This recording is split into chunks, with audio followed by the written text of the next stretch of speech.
Way Up with Angela Yee. I'm here, and Jasmine from thejasminebrand.com is here. Yes. And we have somebody who is for real way up, and that is Scarlett. Welcome to the show. Hey, y'all. You look so pretty. Thank you, So girl. glammed up, girl. Thank you. Yeah, I feel like, no more do-rags. It's a wrap.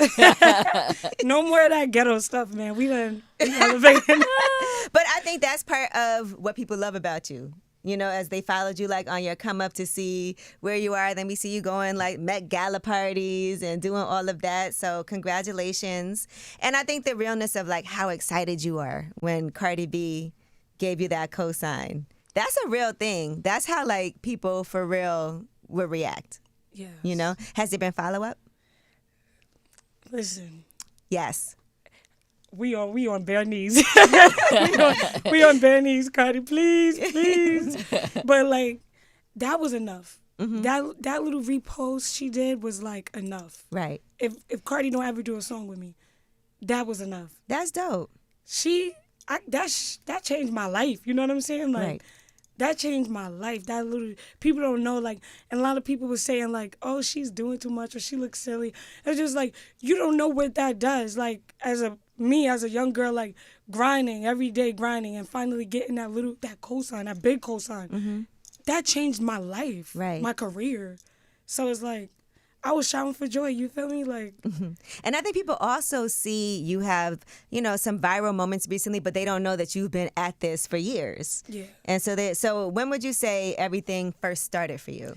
Around 2018. Mm-hmm. It first started when I came out. I shared my life story, and it got the attention of Gilly the Kid, Wallow, and them, and they like helped push it. A lot of members on Love and Hip Hop, Black Ink Crew, mm-hmm. was supporting my movement, and that's where like I first started ever, and like went viral. Right. So I've been going viral since 2018. Then Glizzy Gobbler, you feel me? Like Boosie goes on. That's so funny. Glizzy Gobbler is hilarious, by the way. And also, like, the video was cute. So where did the budget come for that? Because it looked good. It looked like y'all spent some money on... We spent some money, man. Like, as an artist, you know what I'm saying? There's going to be tricks, Okay. Tricks going to want to just do this, do that, do this, do that. Like, Hilarious. No, break this down for me. Yeah. Like, what? Like, I got a team now, a solid team. Now but I see the back team. then, I was just free. I was doing what I had to do. Like, mm-hmm. niggas just want to do stuff for you. I'd be like, yo, listen, I got to do what I got to do. Yeah, but it's also a benefit, right? Because they believe in you. Because nobody's going to do that if they don't think it's going to go nowhere. Right. Yeah. And you have a good sense of humor. Yeah. Where does that come from? I think I'm just funny. Mm-hmm. I don't know. I guess I'm naturally funny. Because like you said, you've been really honest about your story, and we've seen a lot of things and interviews that you've done, and also you just talking about it, growing up and going to foster care. What's the foster care system experience like for you? Because I've heard some positive things and I've heard some negative things. What was your experience? My foster care experience, it was like some good, some bad. I went to 8 different foster homes. That's a I lot. was hopping from foster home to foster home because at the time I was like, I wasn't a good. I wouldn't say I was a good kid. I was a hard-headed kid, like, and I felt like these people ain't my family, and I gotta live with these people and call them mom, call them dad. Like, I was in and out of detention centers. I was fighting a lot. I was an angry child. Like, to be honest, the foster care system was horrible. Right. Yeah. It was horrible. You meet good people there. Like, my therapist was like nice to me. A couple of my caseworkers, but it was really like dark. Yeah. When it you was were going really lonely. When you were going through that, growing up, did you always want to be an artist? Was that a dream when you were going through things as a child in the system, or? Yeah, growing up, like, I wanted to be an actor. Mm-hmm. You know what I'm saying? I was good at writing. I was always good at writing and poetry. Right. And poetry formed into music. So I was a poet first. Okay. Yeah. That's good. My background is in writing, too. I've never been that good at poetry, though. Yeah, no. But I used to write, like, little stories when I would be mad about something. Because sometimes that helps you be less angry, like, if you write things down. Yeah. Mm-hmm. So what exactly is a glizzy gobbler? Yo, so everybody think Glizzy Gobbler is some sexual shit. And bitches, like, it has nothing to do with sexual at all. Glizzy Gobbler, I could curse, right? Yeah, go ahead. Glizzy Gobbler Don't overdo it. We don't want to have to bleep you too much, but... Yeah. Glizzy Gobbler, like, is somebody just meat munching, dick eating. Okay. Like, you just doing too much. Like, you just... Can you say it in a sentence? Yo, that bitch, she a glizzy gobbler, man. She over there glizzy gobbling. She's a muncher. Like, she's just chewing niggas. Like, she's a dick eater. Like, that's what it means. Got it. That's what I was talking about. But it can mean... And guys could be glizzy gobblers, too. Exactly. Right. They're the worst ones. Yeah. Truthfully. Sorry, guys. Because I can imagine what your life is like now, all the guys that you knew before this. And they some suckers, man. These dudes, they some lover boys, man. Falling to their feet. All of this. I was walking out, I was driving out of one of my shows, and then some guy was just like this. I was like, what the? So that's not nobody you would ever go on a date with? Hell no. What kind of guys do you like now? Oh, I like little men. Okay. What do you mean? I always say it. I'm serious. I like short, tiny men. Like short? I want to be the big woman, the dominant woman. Lift him up. And I want him to be the little man. Oh, my goodness. Okay. I've never heard that before. I feel like you might also... Never mind. I'm not even going to say it. Wait, say that. Nothing. Go ahead, Angela. Say it. I feel like you probably also put fingers in his ass. I was going to say, but... Do you do that? Yeah, she does. I feel like maybe she does. Because it feels like you have a power thing. I'll run up in a nigga ass, but I don't be putting fingers in a nigga. That's okay. It's going too far for her. Got it. Because some people say they do that because it's like a power thing. Then later on, I could, if you ever try to say something, I'd be like, that's why I have my... Oh, that's why I have my fingers in your ass? Yeah. You make everything sound like a lyric. It's like, it does, right? Because it didn't sound like that when we said it. And Jasmine, we were talking about, she says good morning. She's not from New York, right? I'm from Brooklyn. She's not from New York. So we go places and she says good morning to everybody or hello. And I'm like, stop doing that because I don't do that. Because we're from New York. You don't speak to people that you don't know. You don't make eye contact with random people. You just mind your business and go about your business. Jasmine get on the elevator, good morning. And people from New York don't speak back. And it doesn't stop me. I still say good morning to everybody in the morning. They're going to just look at you like... They don't even look at me. Why do you think that is? God, this is New York. What I look like telling a nigga good morning. What I look like being nice, sweet, charming, and warm. We're not into that. Us New Yorkers... We gonna say it in a different way. Like, how y'all gonna say what's it? What's up? Something like dap you up or like you just know what it is. Or like good morning shit. That's for them tourists, right? No, you're right. Because I didn't realize that people like talk to each other that don't know each other until I left New York. When I was younger, and I never really left. But when I went to the West Indies, where my mom is from, everybody know each other on the island. So everybody's saying hi. I'm like, why are they waving at me? Because it just feels weird. Because you're so taught to, like, not speak to anybody. And I always say that, like, when I go to Atlanta, when I go other places, people are a lot friendlier. Yeah. You know? Y'all angry here. Yeah, it's not really angry. It's, like, more like minding your business. Okay. Yeah, facts. Yeah. Because I'm sure, like, you now, people recognize you when they see you all the time. And sometimes at first you might be like, why are they looking at me? Before you remember that you're famous. Yo, yeah, like, I try to, like, rub it off now, like, and just be nice and greeting people now because... I'm not just, like, you can't just be like... They know you. Yeah. They be like, I met Scarlett and she was nasty. Yeah, I know. I got to be nice all times. And how are your DMs looking now? Crazy. Lit? It's lit. Yo, I'm so grateful. Yeah? So anything good? Like, did you get some work out of there already? What do you mean some work? Like some work, some collaborations? Are there people that you're like, okay, this is about to happen? Yeah. Yeah? Can I spill a tea? Please. You did your deal? You signed your deal? I'm about to sign my deal. Okay. I'm about to sign it like next week. Okay. This week and next week. I got some songs with people. I'm trying to get it with Cardi. That's really my main goal. Like, okay, the main goal is Cardi. The main goal is Cardi. But I got some features in the tuck. Okay. Are they from New York? They from New York. Some is from Memphis. Okay. Okay. Glorilla? Oh, man, I wish. No. Okay, let's see. Who could it be? Finesse? NLE Choppa. Oh, NLE Choppa. Okay, we like that. That's dope. NLE Choppa. We got, who else? Who's that? Snoop Dogg. Oh, wow. Oh, You doing that's something major. with Snoop? Yes. That's dope. That's major. I know. That's amazing. I can't tell y'all no more. We got some little spoilers. We got I some love exclusives. it. Congratulations. And you on Swizz's album? Oh, yes, man. I love Swizz. Yeah. How did that happen? I got the story to tell y'all. So Swizz, as you can see on my page, I got 3 pinned videos. You know, it's me sharing my story about being a black girl. Swizz shared one of my stories. And I'm like, you know, I'm an upcoming artist. I'm hungry. I see a legendary producer share my stuff, I'm going to slide in his DMs. You feel me? Right. So I slid in his DMs. I'm like, yo, Swiss, thank you for sharing my stuff. I know you used to produce for DMX. He's my big inspiration. Do you think we could work? Swiss texts me back like, keep up the good work. I'm like, all right, whatever. I'm going to keep up the good work. Not even 4 days later, he texts me, we need to work. Nice. You popped up like, okay, where, when, how? Where, when, let's do it. I'm flying on my flight. I'm going, like, let's go. Oh, my gosh. Let's go. Well, And he's just been like, he been supporting me, helping my music career. so he's the one that kind of helped you with the deal, too. I was seeing that you were saying Yeah. that he's linking you Yeah, he's linking me with the people. He's getting me the deal. to make that happen. Yeah. Okay, it feels like a lot of people have embraced you so far. Yeah, man, like 50 Cent. Mm-hmm. That's when you had a do-rag on at dinner, right? Yeah. Yo, man, I had that do-rag on the dinner, but it was like... Maybe it's a good luck But charm. that's a legendary also, because that's also like, who else did that? I mean, it's a good story to come back to like 10 years from now. But I remember when I was at dinner with 50 with a dude. What did 50 say? Did he say anything about it?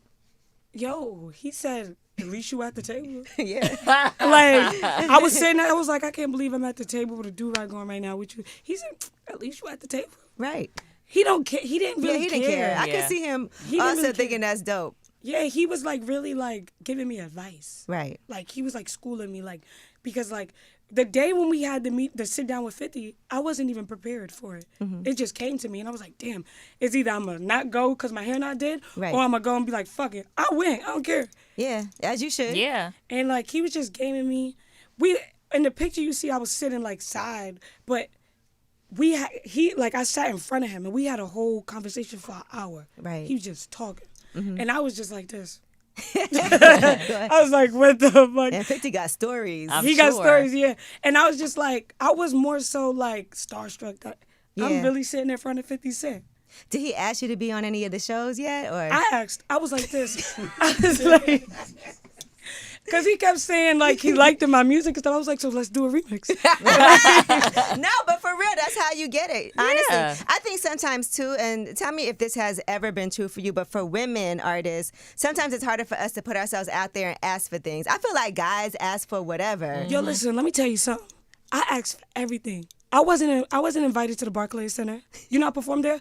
I slid in French Montana's DMs, Sheesh. and I was like, hey, And French used to do all that stuff too, though, back in Yeah. the day when he was first. Yes. So you got in his DMs and what happened? I slid in his DMs. I said, hey, French. He said, what's up, Scar? Surprisingly, he texted me back. I'd be like, yo, this shit crazy. These people be responding. And he's like, what's up, Scar? And I was like, you performing here? And I sent him the flyer. I knew he was performing there. And on the flyer. he was like, yeah. I was like, can you bring me out? He was like, hell yeah. Wow. That's how I got on there. That's really nice. Yo, Yes. God loves you, yo. But you know what, though? For real, though, you are super talented. Thank you. Just even the way you flow is hard. It's like very skilled. How did you even get your style? Like, what made you even say, let me start rapping? Yeah, man. Like, remember I used to do poetry, and I was like really inspired by DMX. DMX is my #1 favorite artist. Like, I feel like I relate to him in many ways. And I just started like, I always would write. And then one day I just said, let me make my first freestyle. And it wasn't my story. My story is how I got viral. But I made a first freestyle in 2016, and I posted on Instagram. And I was still in the system at the time. And it did good. People was messing with it. And that's when I knew. 1,000 views back in 2016 is like a lot of views. Yeah. You feel me? So that was considered viral. So I was Right. like, I'm going to do this shit. I'm going to keep doing it. And I just kept going. That was like 7-8 years ago. Wow. And you know, I've been rapping. I never released songs, though. It was always freestyle videos. right. It was never like actual music. Yeah. So What was it like the first time going in and recording for you? Like recording an actual song? And what was the first song you recorded? my first song I ever recorded was Therapy. Okay. That was my first story, and it talked about me, like, my story. Yeah. So How is it for you? Because you are so transparent, like telling your story over and over again. Because I know some people might be just hearing it for the first time as they're watching different interviews or learning more about you, and they may not know all of that. And then they go to your page and they see the pinned, the pinned stories that you have up there. But is it hard for you to have to keep on telling this story over and over, or does it help you? I think it's both. Sometimes it'd be hard because it's like I always relive it. But at the same time, like, I think it's helpful because I think it inspires somebody else, my story. And I like to talk about my story because it helps me, like, I'm talking to Angela Yee about my story. I remember I was just in foster care stressing about my story. Right. So it's like, I'm doing something, you feel me? Did you make friends while you were in foster care? Like some I people was that... beating them bitches up. I was Okay, beating so them no. So no, you weren't making friends. Got it. Me and I, we was going, the whole camp was against, like, all of the camp, the whole camp was against me. I had probably one girl on my side. That's how bad it be. Like, I be really beefing with these people. Like, What do you be beefing over? they just be hating. I feel like they be hating. Okay. And they be trying to join together because I feel like, I don't know why, but I be just beefing with them. What do your therapists tell you about that? She tells me I need to calm down, control my anger.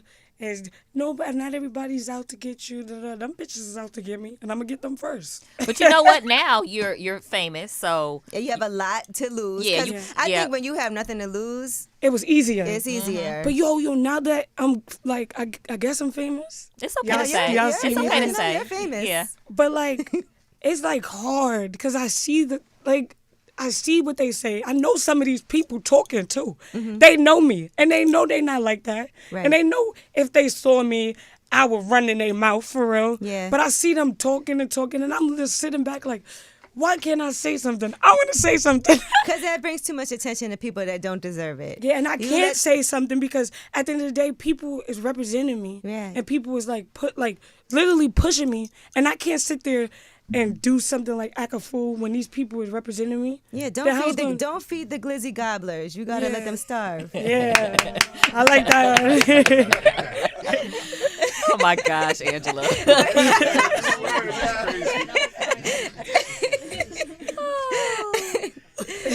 But what about now? And I see that you've told your story.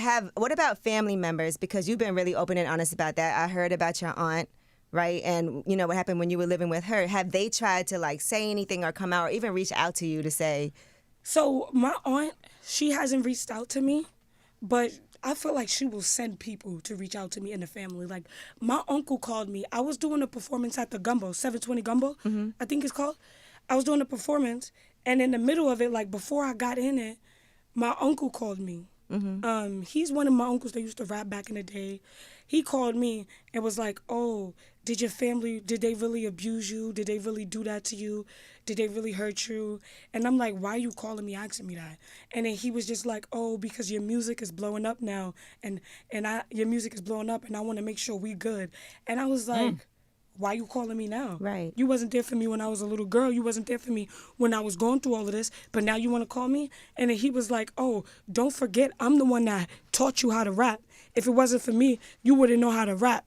Like, just trying to be like, take credit for for what I'm doing. And I'm just like, you had that chance in my life to protect me. You had that chance to be there for me. And you decided to stand back. Right. Because the biggest story isn't, okay, well, you blowing up now. The biggest story should have been, okay, you know, your aunt's whatever boyfriend, husband, whoever he was molesting you. Where were you when that happened? Exactly. And it should be more like, what can we do, like, to help, even try to help you as far as moving past that? And then there's like my cousin reaching out like, oh, that wasn't us. We didn't have nothing to do with it. This was like 3-4 days ago. Everybody nervous. I'm sorry. Yeah, everybody nervous. Everybody, I'm sorry. I wish we could have been there for you. I wish we would have took you in. You saw the videos. Y'all saw the videos and y'all said she lying. Y'all saw the videos and was like, oh, she's just acting a fool. Then my uncle was like, you need to keep this in the family. You shouldn't be posting this. Keep it in the family. And it's like nobody helped me when I needed their help. And now that I'm being somebody, you don't think I sit back and be like, damn, I wish my family could have been with me? Right. I still have those thoughts to this day. I wish my family could be here with me. I wish my family could see all of this. My baby brother, he my family, and I feel like he's all I have. He's all I have, and I'm all he have. Right. And we got to go to the success with just us because we the only ones that was there for each other. So why do they feel like they deserve to be here? No. They didn't help us. They don't. It also frees you from any type of obligations. A lot of times people feel obligated to like do things, but you're not obligated to do anything for anybody but like you said, your little brother. And I think also for people, I'm sure that people have reached out to you that just have seen your story and can relate to, like, I'm sure that's helped. A lot of young girls and a lot of grown men, they have sent me videos crying, saying like, yo, you spoke up for me. I feel like you're my voice. Another girl was like, I wanted to kill myself. Like, I heard your song and I heard your story, and it just keeps me going every day. These is real texts. Little kids, little girls. What kind of advice do you have for people that are kids and girls that went through what they're going through right now, what you went through? I say speak up. I say don't be afraid to speak up. See, the thing is, when I was going through it, I was afraid to speak up. Right. And that's the thing.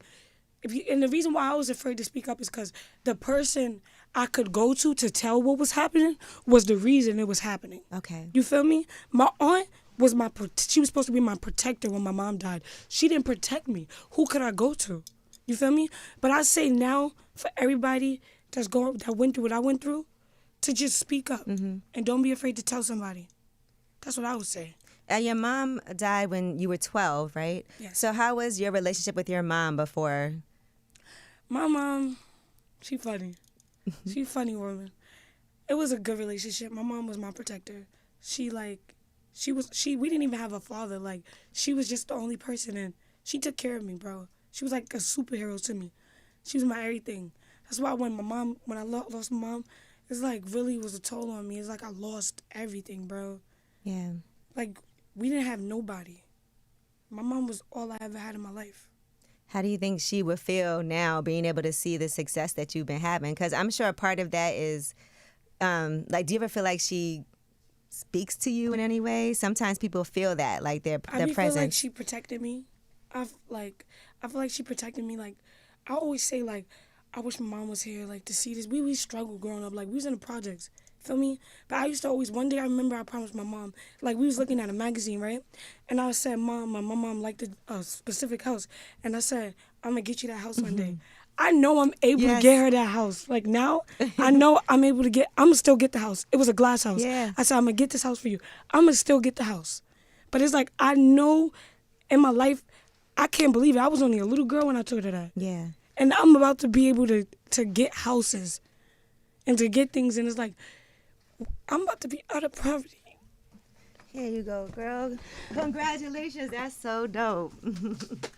That's amazing. And talented. That's why, like I said, you got to make sure all these people that's hateful, you got to make sure you keep forward and don't get thrown off track either. And then you have your brother. That's the beautiful thing, that you have your brother with you, and then you have your mom always looking out. And you have your talent. You write and you can rap. And you so relatable. And got a funny personality. Yeah, I don't know why too, you're so on top of funny, but you everything mad funny. Yo, it'd be hard. But I feel like sometimes that does come from like Pain. you having to deal with pain. You know, a sense of humor sometimes is a way that we have to like cope and be able to deal with things. Especially black people. Yeah. Do you think you'll always stay in New York, or do you want to move out of New York? I love New York. I'm gonna get a condo. I don't want to ever. I know leave. you can't. After you do, I don't want to ever leave with New the York. music you've been doing. You kind of if I leave anywhere, if I leave anywhere, I'll move to Jersey. Oh man, I can't go to the country. I can't move to these rich people towns. Like I need the people around. I need a city like. You need people not saying good morning. Yeah. I don't want nobody saying good morning. Yeah. Listen, you might as well live in Brooklyn though. Why not? Brooklyn. Hell no. I feel safer in Times Square. What? Queens or Times Square? Well, they're definitely gonna say good morning to you in Times Square. For sure. Yeah. A bunch of tourists is going to meet So me you and be like, the good morning. tourists. I'm always roaming around Times Square. Okay. I'll be roaming around Times Square all the Just- time. Maybe I should stop though. Maybe. I think Maybe. I should I stop. feel like Times Square is pretty safe though. It ain't like It's Now touristy. that the Bronx, I'm from there. The Bronx is different. Yeah. You don't want to be roaming around the Bronx. Yeah. No, you got too much going on. When's the last time you've been on a date? Damn, that's crazy. I've never been on a date What? in my life. Hold on, let me make a no. I've never been on a date. Yeah, it's about to go crazy. I never been on a date. Nobody's ever taken you on a date? No. Are you sure? Where do you want your first date to be? Where would you like to? We're gonna find you a nice little man. like little Tiny man. little I want a petite tiny man. man to hold pineapples and feed me with his tiny arms. Why are you so funny? You're a weirdo. Fucking weirdo. Yo, I be weird, bro. Like, I don't know. I feel like she really want that. I think she does too. I like tiny men because they can't overrule me. See, that's what I told you. It's a power thing. That's like trauma. That's like from trauma, though. No, I want to overpower the man. I'm a big woman, and he needs to know. And I'm gonna be making the money. It's not like his tiny self gonna make the money. Oh my his, gosh. His And when tiny he self. gonna reach up, jump up to me. Oh my gosh. He can't defeat me. I'm my gonna defeat God. Oh him. He can't I don't defeat know me. I don't know if you could be in love with him. I just, You gonna be punking him like that. If I date a tall man, it's gonna be my ex from Jersey. okay. Oh. Who is I'm in love with him. I'm gonna always be in love with my ex from Jersey. He never took you to on a date though? Nah, he took me to hotels though. Oh my God. All right, so we need a new man. Now back up to so why are you in love with him? I don't know. He's Go ahead. You might as well say it. what? Like, I'm a virgin, Okay. All right. but we did other things. Okay. The first boy I ever did something with. Okay. And that's why you think you're in love with him? Just because of that? No other reason? Yeah. I love him though. I really do, man. So Think about him right now. So why don't you, what happened? What ended up happening? I texted. We was talking the other day. What happened the other day? He said I'm too crazy. He said Okay. I'm crazy. We always argue and stuff. Man, he tried to take my virginity in a tiny hotel room. That tiny room. Like, you want to take my virginity in a tiny room? He mad because I come at him like that and say, you can't be doing that in this tiny room. And he just get his feelings. Do you have more money than him now? Yeah. He do DoorDash. She dashing around the neighborhood. Yo, I love him. Have you? I know you love him. No, nothing wrong She with said, that. I love him, though. Have you thought about doing reality TV? Because you are hilarious. I would love to do reality TV. I want to do TV. That's why I was 50 Cent. Yeah, you want to do scripted. I said like 50 Cent put me on Power that day. What'd he say? He laughed. Because he said he liked my hustle. Okay. I can see I hope you're documenting what you have going on right now. You are, right? We need video. We need more than photos. Yeah, you need. Okay. All right. I feel like you need to document all of this. And we don't. We know you're gonna grow and stuff like that, but we want you to stay authentic and genuine yourself, because sometimes artists start to shift and change a little bit because of the pressure of the public. But I think that's one of the reasons why your fans and people have taken to you, because you're yourself. But you've already changed. You think I've changed? Hell Does she know where to do that? Yeah, that's right. You see? Oh, yeah. Look at her. She I mean, got her the team personality. I don't want her together, personality to change. I want her to always be herself. And we also don't want her to be angry, And know, beat what I mean? people up and yeah, stuff? we don't need Okay. that. So All right. I'm not there's nothing gonna wrong be- with growth. I'm a Okay. rap. Look, this is the difference. I rap aggressive. Yes, you and do. Angry. But me as a person, I'm a nice person. You think you could do a love song? Oh Lord, I got so much. Y'all don't even know. I got mad love songs. You do? Yes. See, now I want to hear that. Ooh. I got want a to hear lot of it. songs.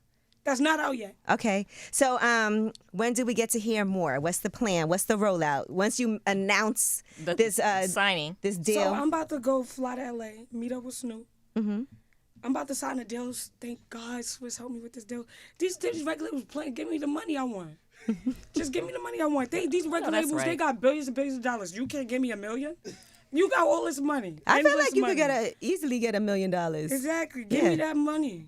And Okay. You ain't gonna hurt them.